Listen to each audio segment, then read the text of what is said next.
buscando dentro de si um conforto, se conectando com o mentor, para que ele traga boas vibrações, bons pensamentos, uma oportunidade para a gente refletir sobre a nossa vida, que nós possamos receber entre nós uma troca de vibrações, de pensamentos, de sugestões, para que a gente possa melhorar ao longo do dia, no resto desse dia, da semana, da nossa vida. Que a busca é infinita, é incessante, e que os mentores da casa possam trazer tranquilidade nesse ambiente, que a gente possa ter um clima de amistoso, de aprendizado, de crescimento. Que assim seja. Eu fui buscar o livro, porque se eu mostrar o meu aqui, como diz o Ricardo, esse aqui está do século passado. Então eu estudo o meu, mas eu apresento esse. O Evangelho. A gente vai falar sobre o Evangelho, sobre o Espiritismo. Um tema que eu queria trazer já há muito tempo, mas que precisava amadurecer também um pouco as ideias, que é o capítulo 12, Amai os vossos inimigos. Então, acaba assim. Se você tem inimigo, você não é cristão, certo? Então não tem que amar os inimigos, porque você não vai ter inimigos, certo? Então, pronto, acabou a palestra. Boa! Agora, se a gente começar a pensar que nós estamos nos desenvolvendo, que existem oportunidades para a gente aprender e crescer, a gente tem que pensar o longo caminho que a gente tem que percorrer. Esse capítulo, ele traz alguns itens, né? Então é curto, né? Ele tem 11 páginas, metade dele fala sobre duelo, então a gente já deixa um pouco. É muita coisa que o Allan Kardec colocava com relação ao tempo que ele está, né? Então, se a gente pensar em 1840, a Europa passava por muitas guerras, né? Tinha muita consolidação, a França brigando com outros países, a Alemanha tentando criar uma unidade, então era muito inimigo do Estado, das pessoas, cidade. Então, o cara olhava desgay para vocês e já achava que era o seu inimigo. Então, é uma palavra muito forte a gente colocar inimigo. Se a gente pensar hoje assim, inimigo, né? Como que a gente pode ter um inimigo? Pensando realmente em alguém que vai querer tanto seu mal, ou você quer tão mal para a pessoa que você queira destruir ou fazer qualquer coisa. Daí a gente tem que começar a refletir um pouco, né? Poxa vida, se foi passado para a gente amar os outros indistintamente, como é que eu tenho que amar os meus inimigos? Eu tenho que chegar num ponto em que eu vou conseguir simplesmente amar indistintamente qualquer pessoa. Jesus era assim. Ele teve todos os inimigos, e aí a gente começa a pensar, ele não tinha inimigos, as pessoas tinham ele como inimigo, né? Então, será que eu fiz alguma coisa que eu tratei mal alguém? Porque também acontece isso na nossa vida. De repente, uma pessoa amistosa comigo e por algum motivo, eu subi na carreira, pisei no pé dele, né? Comecei a namorar a menina que ele estava interessado, aí ele vira meu inimigo, aí ele quer o meu mal. E aí ele começa a fazer coisas ruins pra gente. Mas isso não impede que eu ame a pessoa. E obviamente que Kardec vai colocar isso, né? Amar o inimigo não é ir lá e tratar como se fosse um filho. Até isso tá errado, né? E ficar tratando como se fosse um bebê. A gente tem que aprender a amar as pessoas. Tratar bem, querer bem.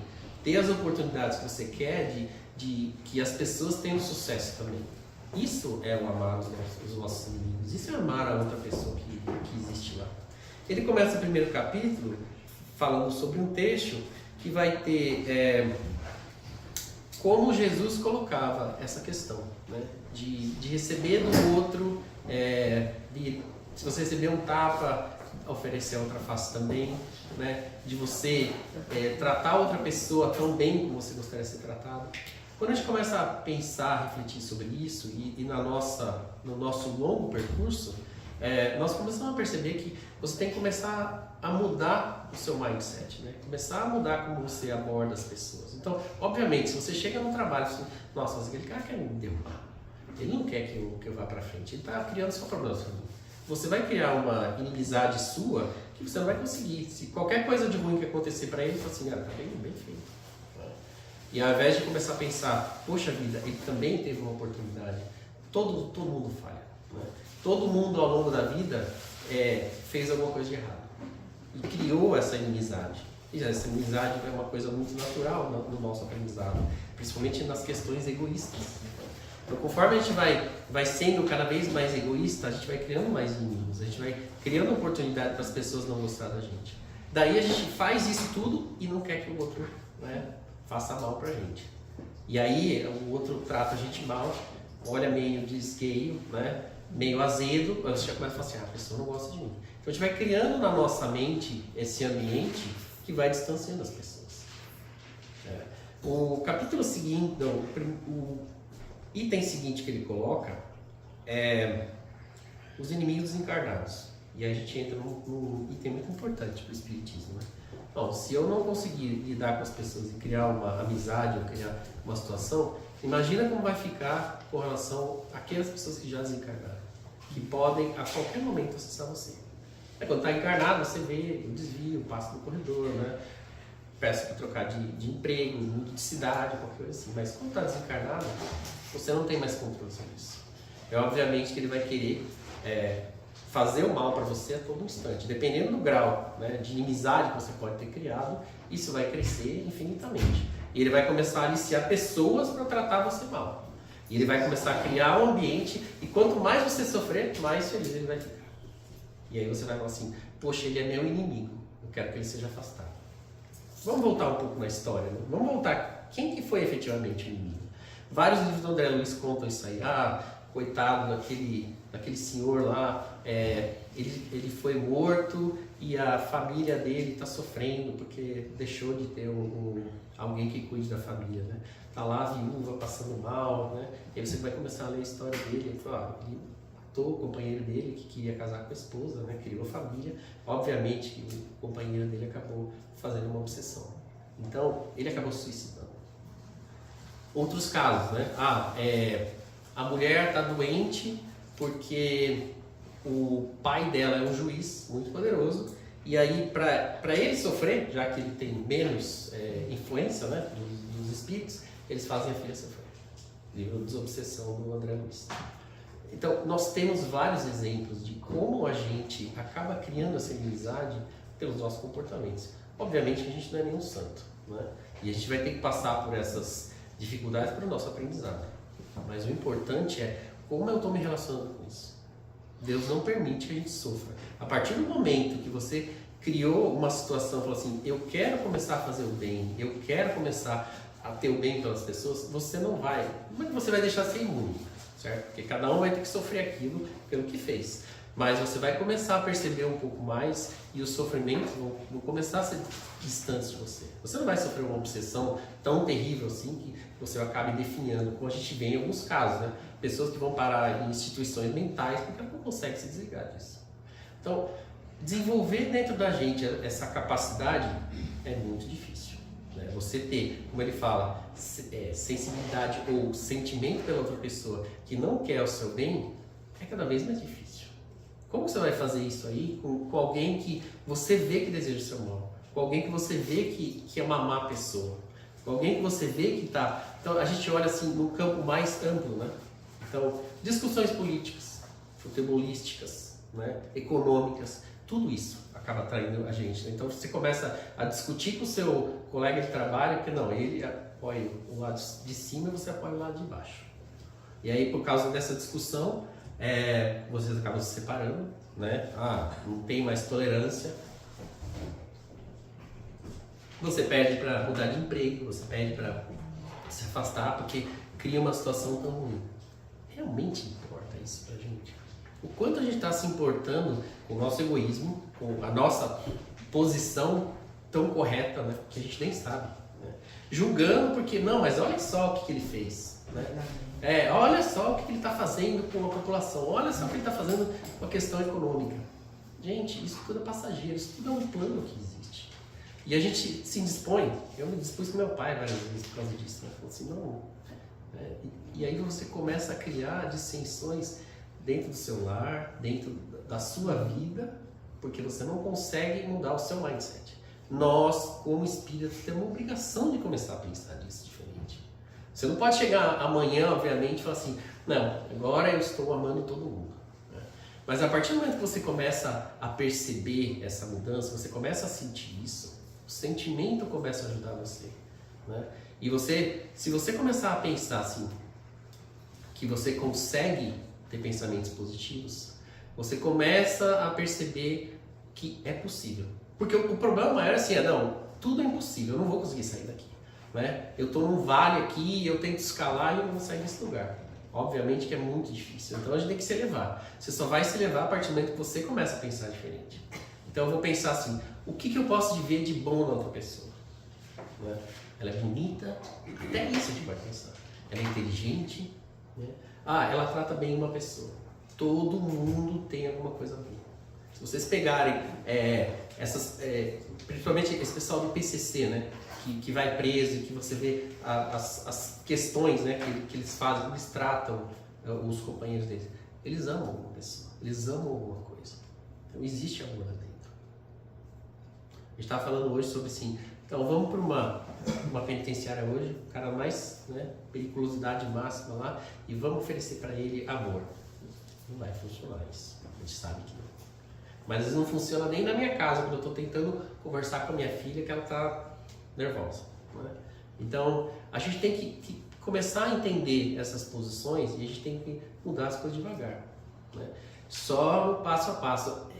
A gente fez muita coisa errada no passado, agora a gente quer resolver tudo em 3 segundos. Né? Uma fórmula mágica que vai resolver todos os problemas da minha vida. Eles, como a gente comentou na semana passada, exige esforço, exige dedicação, exige que a gente faça uma análise pessoal para perceber o que eu posso ter feito de errado, né? O que eu posso ter colocado. Será que foi o meu egoísmo? Porque tem, tá? Todo mundo aqui é egoísta. Todo mundo aqui se acha melhor, né? Todo mundo aqui se acha correto em alguma condição. Você pode até chegar numa condição, não, mas nessa condição aqui, tudo bem, mas e o resto, né? Como você trata as pessoas? Porque também, às vezes um comentário que você faz para alguém chega torto para outras pessoas, né? Então, não, eu fui lá e falei com o meu colega disso aqui, de outra tal pessoa. Nossa, né? Vai começando a aumentar a história, quando chegar lá na outra pessoa, nossa, a pessoa falou que você, né? Não presta. Falaram para não conversar com você porque você não consegue fazer nada de bom. Ele coloca então essas questões de como é que a gente vai abordar recebendo do outro alguma coisa ruim, como você pode fazer. Jesus Cristo coloca assim: se alguém nos bate na face direita, apresenta-lhe também a outra. Se alguém pede para você caminhar uma milha, caminha também uma milha. Se alguém te pede a capa, dá também. Né? Isso está muito longe da gente. Mas o primeiro passo precisa ser dado. Né? Então, o primeiro passo assim, se você entrar numa discussão que a voz começa a aumentar, tenta baixar o tom de voz. Uma vez o Chico Xavier recebeu uma instrução disso, né? Assim, coloca água na boca e não engole. Você não vai conseguir responder. A pessoa vai falar, vai expor todas as desgraças, aí você ouve tudo aquilo, né? Entende o que a pessoa tem, porque todo mundo, do outro lado, lá como a Bárbara falou ontem na nossa reunião, se você quer saber a opinião dos outros para você, não pergunte pro seu amigo, pergunte pro seu inimigo. Ele vai ser muito mais sincero. Ele vai dizer, não, você está fazendo errado nisso. Ele pode exagerar, mas vai ter alguma coisa lá que você vai ter que começar a refletir. Então, enquanto a gente não conseguir entender a posição do outro, a gente não vai conseguir mudar a nossa perspectiva. A gente vai continuar sempre buscando motivos para o outro gostar de você e para você não gostar dele. Tudo bem, o cara é ótimo, nossa, ele é maravilhoso, mas eu não gosto dele por causa disso. Mas olha, ele faz desse jeito. Ele tem uma voz tão irritante, né? Mas ele fala olhando para você, né? Nossa, que coisa feia isso. Todo mundo tem essa mania também, né? Então, esses são os pontos que a gente precisa colocar. Instruções dos Espíritos. Ele entra numa parte das Instruções dos Espíritos que é um pouco mais objetivo, né? Primeiro, ele vai falar sobre a vingança. Então, Instruções dos Espíritos é quando vem uma mensagem, né? E o Kardec compilou aquilo e colocou junto. Ele fala sobre três tópicos: a vingança, o ódio e o duelo. A vingança é justamente, ele coloca um ponto importante, né? como é que alguém que se denomina cristão, né, ou mesmo espírita, pode querer se vingar de outra pessoa? Pode começar a fazer planos mirabolantes para tentar atacar outra pessoa. Ele falou assim, eu não posso acreditar que alguém que se julgue ou que queira se melhorar, queira fazer um tipo de ação desse. A vingança é sempre aquela coisa que você não faz às claras, você faz escondido, né? Que você começa a comer pelas bordas, você tá vendo? Olha, ele faz isso, e você vai, coloca uma ideia ruim aqui, coloca uma ideia ruim lá, e aí aquela pessoa que é seu objetivo, de repente um dia cai em desgraça. Então, esse é o tipo de questão da vingança. Então, como é que você pode querer se vingar de outra pessoa? Como é que você pode querer pensar em fazer mal para outra pessoa? A gente pensa nisso todo dia, né? O cara fechou você no trânsito, você já está pensando em como eu vou me vingar dele. Se serviu o carapuço. Eu estava pensando hoje nisso, né? Falei assim, nossa, o cara me fechou, vou acelerar, ele vai ver, eu vou passar o semáforo antes de ele passar. Essas são as vinganças que a gente... essas são as vinganças que a gente coloca. Na questão seguinte, ele fala do ódio. Daí ele fala assim, a lei do amor. A lei do amor é a lei absoluta. É aquilo que efetivamente traz a gente para o plano mais alto. Se a gente começar a pensar no ódio, se você começa a fomentar e fermentar isso de você, isso só cresce, né? É incontrolável. Não é uma questão da discussão. A partir do momento que você entra numa assíntota, né? Então assim, no primeiro momento você elevou a voz, no segundo momento você começa a usar palavras ríspidas, no terceiro momento você começa a se aproximar da pessoa e começa a ficar com uma cara feia, né? A partir daí não tem mais, alguém vai separar, né? Porque descontrola. Então a gente tem que chegar num ponto que a gente tem que começar a se policiar e a entender como a gente faz errado, como entra nessa questão, porque aí vamos lembrar dos nossos irmãos espirituais, né? Quantos estão à nossa volta só esperando o momento certo para influenciá-los? É só isso que ele precisa. Que você caia nessa diferença para ele te influenciar. Enquanto você está lá pensando, eu quero melhorar, eu quero fazer. Os bons espíritos que acompanham você estão te suportando. Estão ajudando você a ficar equilibrado. Imagina uma disputa que você recebe toda a orientação. Estão lá os dois espíritos, né? Igual no desenho do Pica-Pau, tem um espírito bom e um espírito bom. E aí, enquanto você está querendo trabalhar, você está ouvindo o espírito bom. Ele vai falar para você, contenha-se, tenha paciência, deixa passar, né? Deixa que a coisa depois se acerta. Mas você começa a aumentar todas as qualidades negativas. Você começa a ficar impaciente, começa a ficar ansioso, você começa a querer debater, você começa a querer ficar vingança, o ódio começa a aumentar. Enquanto você está num certo ponto de controle, você está ouvindo esse espírito. E o outro só está esperando. E ele está falando as coisas ruins para você. Se você cai em alguma dessas coisas, né, ele vai acessar você. Você entra no padrão vibratório dele e você esquece o outro. O outro vai ficar, ele vai falar para você e você vai esquecer. Você não vai conseguir mais ouvir o que ele está falando, porque esse aqui está ficando muito mais forte. E ele está ficando muito mais forte, ele começa a influenciar você cada vez mais. E na próxima vez, o tempo que ele vai fazer isso é muito mais curto. E na terceira, na quarta, e a partir de um certo momento, você pode começar a virar uma obsessão, você se conecta, então a coisa só cresce. Mas se a gente começa a querer quebrar essa cadeia, a primeira coisa que a gente tem que pensar é assim, o que está efetivamente disparando esse gatilho? É a minha impaciência. Então eu vou tentar me afastar, né? Muitas vezes a gente tem que enfrentar, também não é assim, não, eu nunca mais vou enfrentar a pessoa. Nós estamos aqui para aprender, nós estamos aqui para conviver e viver essas situações para que a gente possa aprender. Então eu tenho que começar a devagar, em doses homeopáticas, entender o que me tira do sério, né? É a voz dele, né? É a postura dele, vira o rosto, sei lá, pensa alguma coisa diferente. Talvez você consiga ir aumentando esse tempo de exposição e você consiga se separando. Mas não é uma coisa do dia para a noite. Vai demandar sempre, né, o esforço pessoal. É esforço, né? Não é mágica, não é assim. Não, agora vou fazer uma oração bem forte, vou ler o evangelho, vou chegar lá e está resolvido. Não, não está. É você.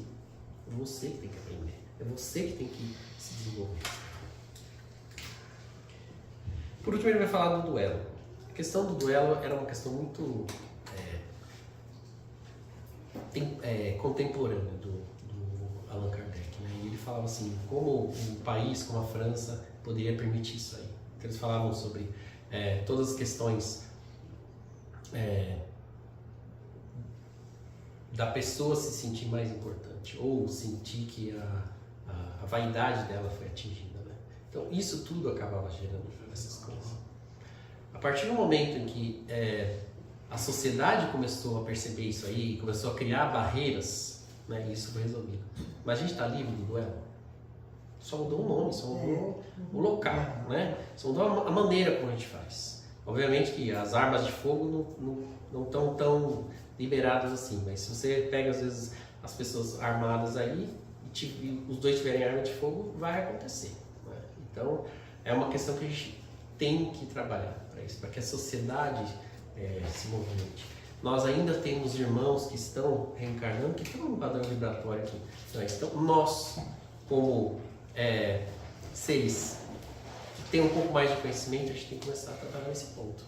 Deixar para o outro resolver e falar, não, todo mundo tem. Não, não é todo mundo, é você. Você vai trabalhar para que isso aconteça diferente. A questão também da influência que a gente ouve, né? Os espíritos estão sempre conosco, né? Bons e ruins, a gente está caminhando, tem uma miríade deles aqui. Os que têm padrão vibratório maior enxergam tudo. Eles veem os encarnados, veem os desencarnados numa situação ruim e eles conseguem influenciar a gente se a gente quiser. Em compensação, os que estão numa situação pior, eles conseguem ver a gente e só conseguem ver a eles mesmos. Eles não conseguem ver padrões vibratórios mais altos. Então, obviamente que ele vai estar achando que só ele está fazendo influência.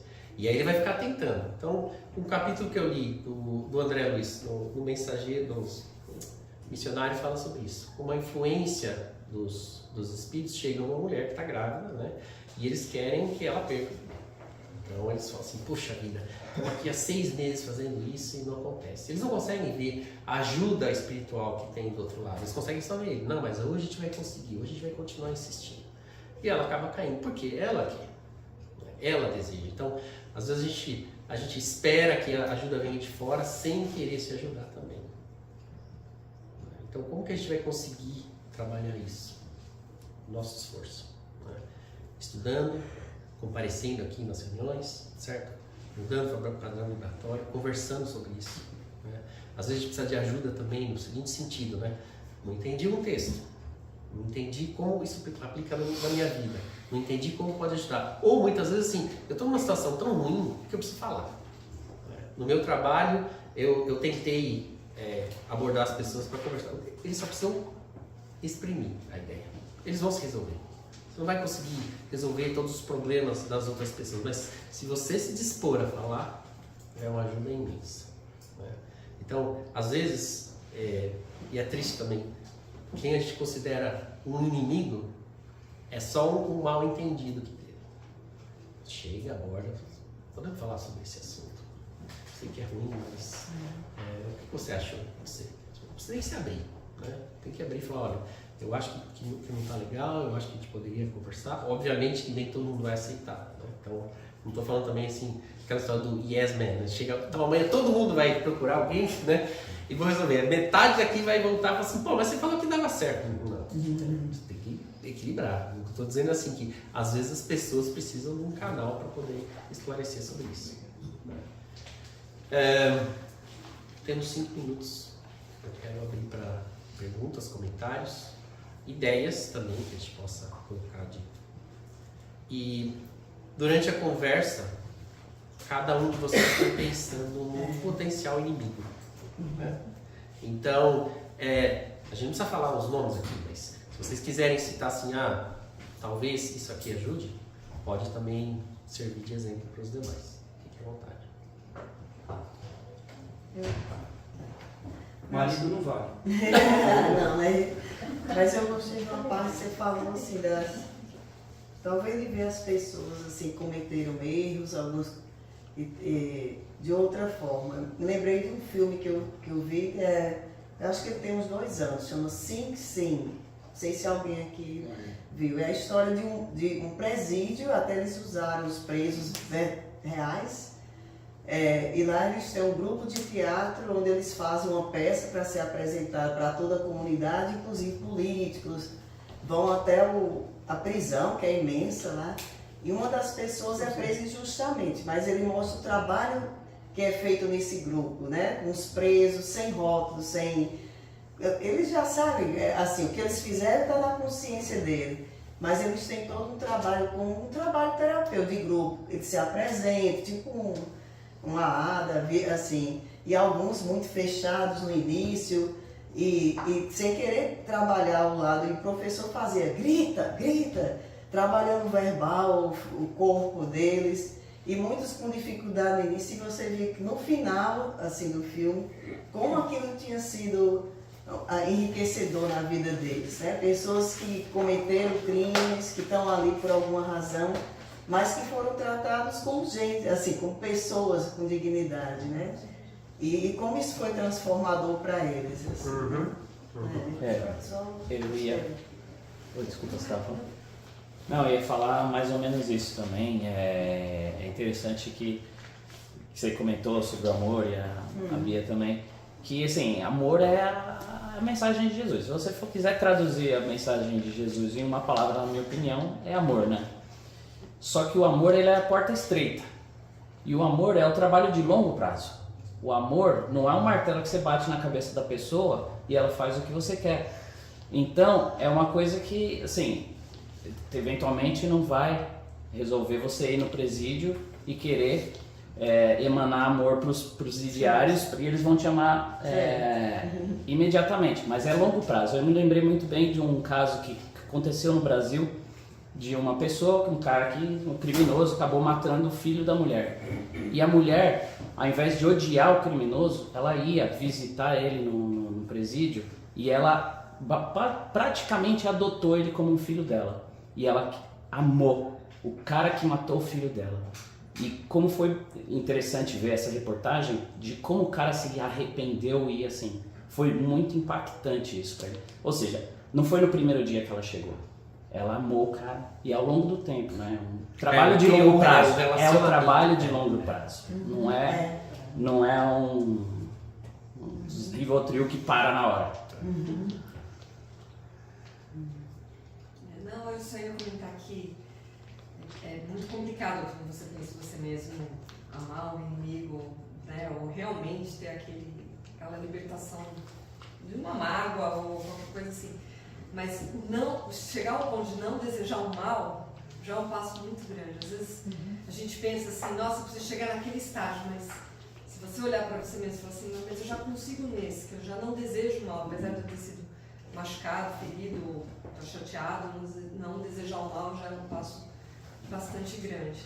E outra coisa que às vezes lá na empresa ou trabalho em outras situações a gente brinca, mas às vezes até tem que praticar. Quando acontecem situações de conflito que você vê realmente não dá certo com aquela pessoa, tem um ditado que diz: deseja que o seu inimigo, o seu, se não for conflitante, alcance o que deseja que ele saia do seu caminho. Desejar o bem, né? Desejar o bem, a pessoa seguir adiante, já sai. Tira do foco, né? Vai, pega a promoção, muda pra outra área. Às vezes a gente fala assim, não, eu quero ir. Não, peraí. Se ele for, vai Já eu também. pra caramba. E aí vai todo mundo feliz. Mais alguma coisa? Não, eu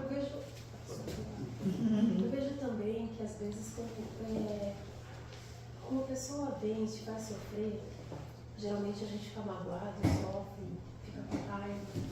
Eu aprendi a ressignificar. Uma vez, dentro do Espiritismo, eu escutei que a gente vem para evoluir, a gente vem para ser trabalhado. Então, quando vem uma outra pessoa, né, esse espírito vem para te perturbar, de uma certa forma ele foi escolhido para te lapidar, para sua evolução. Então, hoje, quando tem alguém que me perturba, eu olho com outros olhos, eu agradeço, porque a pessoa está me lapidando. Não assim, agradeço, eu saio fora, mas eu falo, qual é o aprendizado?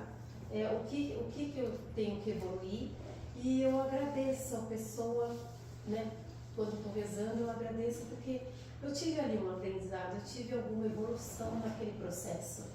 E aí parece que isso ajuda a que a gente dissolva aquele sentimento, aquela mágoa e até mesmo a gente sente uma paz. Então essa gratidão pelo que o outro te fez sofrer, que às vezes é difícil, no fundo, quando a gente consegue, a gente sente uma paz, porque você vê como que aquele espírito veio para te ajudar a evoluir. É assim que eu vejo. Para levar para alguns caminhos, né? A gente às vezes não consegue ver como o nosso caminho de aprendizado. Então, assim, eu estava confortável, né? Lá dentro do útero da minha mãe, não sei o que. Alguém foi lá e me tirou de lá. Foi pro seu aprendizado, né? Então, a gente chora, a gente sai, a gente sofre. Daí, eu me lembro, a primeira coisa assim, de estressante foi quando eu comecei a ir para a escola, né? Meus pais precisavam me colocar na escola e aí, falou assim, nossa, eu tava tão preso naquilo, cheguei chorando, né? A professora me ajudou, não sei o que. Foi uma libertação, foi alguma coisa para eu crescer. Porque senão eu ia ficar preso eternamente naquilo. A gente às vezes fica preso na situação, não quer soltar, e aí tem que vir alguém e te dar um empurrão para que você possa seguir em frente, né? E às vezes a gente fica chateado por aquilo, mas sem conseguir perceber a longo prazo o que pode efetivamente trazer de bem. É difícil, né? Mas a gente tem que aprender os dois lados. Eu vou encerrar então, pedindo para que todo mundo reflita um pouco essa semana, né? Que a gente possa pensar mais um passo, né? Mais um degrau para a gente crescer. E agradecer aos nossos mentores que trouxeram essa oportunidade de aprendizado mútuo, de vibrações mútuas, aqueles espíritos que estiveram aqui conosco, tranquilizando o ambiente, preparando o ambiente também para o passe e trazendo para a gente a reflexão, que é o mais importante para a gente crescer. Que o Senhor nos abençoe nessa semana e que assim seja. Obrigado a todos. Obrigada.